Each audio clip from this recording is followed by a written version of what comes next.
Hello, everyone. My name is Chris Norville. I'm a senior solutions architect in the ecosystems area at Red Hat, focusing on the IBM Alliance. In this four-part video series, we're going to be taking a look at IBM Turbonomic and Ansible automation platform in action. So in video number one, this video, we're going to be setting up our Event Driven Ansible controller. We're going to do a quick look at Turbonomic, just a quick high-level overview. In the second video, we're going to be setting up our Ansible automation controller to actually do the automation triggered by our event-driven Ansible controller. On video three, we're going to dive deeper into Turbonomic. We're going to configure Turbonomic to send recommendations to our event-driven Ansible controller, which in turn will trigger our automation for our Ansible automation controller. In video four, we're going to put it all together. We're going to force a recommendation from Turbonomic, watch EDA pick it up, and in turn, trigger the Ansible automation controller to make the changes that we want to see. So first of all, we're going to take a quick look at Turbonomic. So what is IBM Turbonomic? IBM Turbonomic is an application resource monitor. IBM Turbonomic takes a look at your resources across your enterprise and makes suggestions based on optimization and cost savings. So a use case of this may be the cloud, the public cloud, cost savings inside of public cloud. It's really hard to control costs in the public cloud.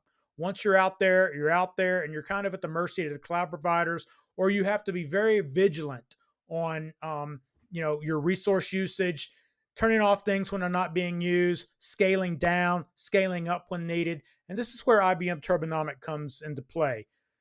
IBM Turbonomic provides suggestions on how you could save money, how you could better use your resources based on analytics. So instead of a human going out to your public cloud and reviewing everything to make sure you're running efficiently, to see where you can save some money, to see where you can save some resources, IBM Turbonomic does all that for you. So let's take a quick look at Turbonomic just on a high level. This is the dashboard for IBM Turbonomic, and as you can see, it's kind of a busy screen.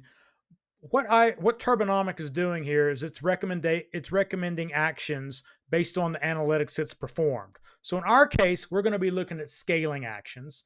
We're going to be using event-driven Ansible to trigger automation on our Ansible automation platform to go up into AWS and resize EC2 instances.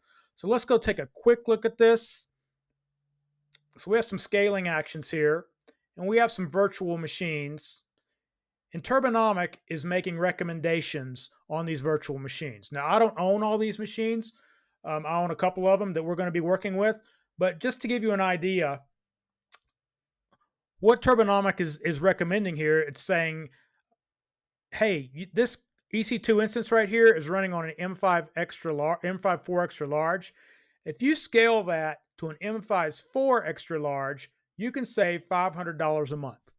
Now, depending on your organization, that could be significant cost savings.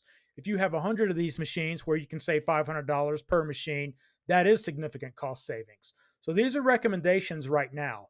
So what Turbonomic can do, Turbonomic could actually go out there and do it for you, but it's an all or none action.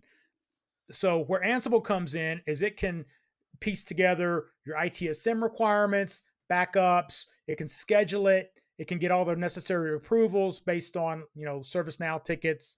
So right now, in this point, these are all the scaling actions that Turbonomic is recommending for all the virtual machines that it can see. Now, it's not just confined to virtual machines. We can do databases, we can do volumes, we can look at our Kubernetes instances, our OpenShift instances.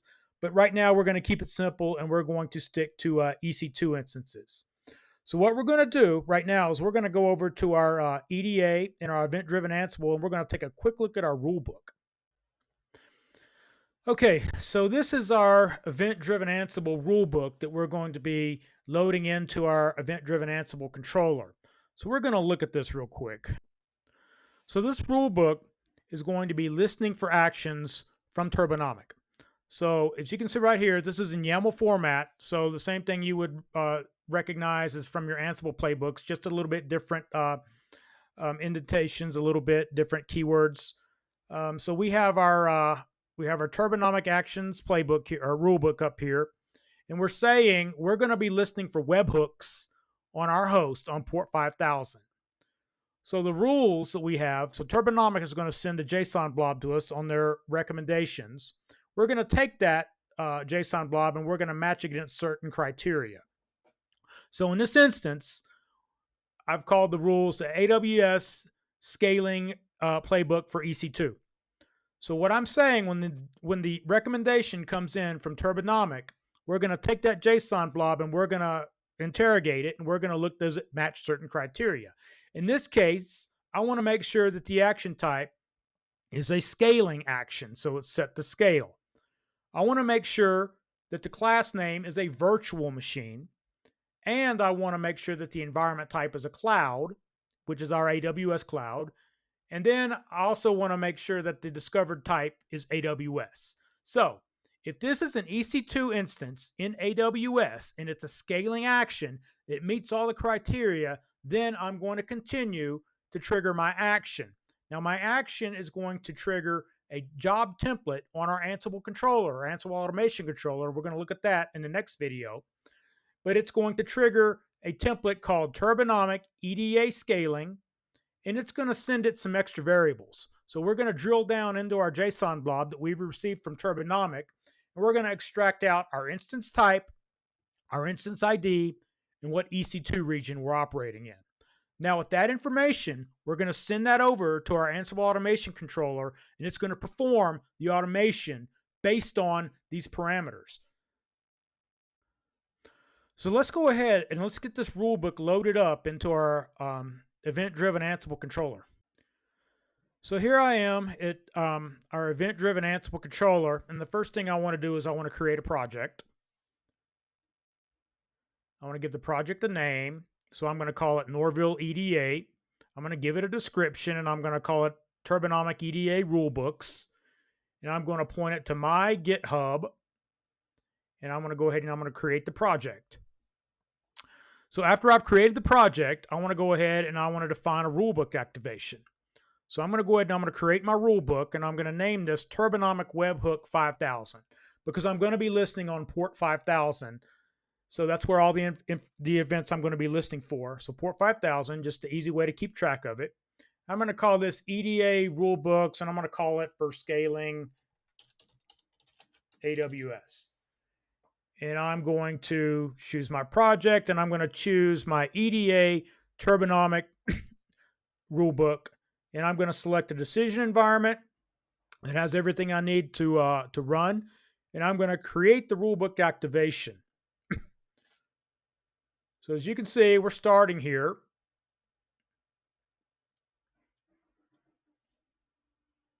So now my rulebook is now running in my Event Driven Ansible controller. So I can go look at the history here, and I can drill down to see what's going on. So right now in Event Driven Ansible, I'm listening for anything that's going to match that criteria that we looked at in our rulebook. So right now I'm actively listening for any incoming events from Turbonomic.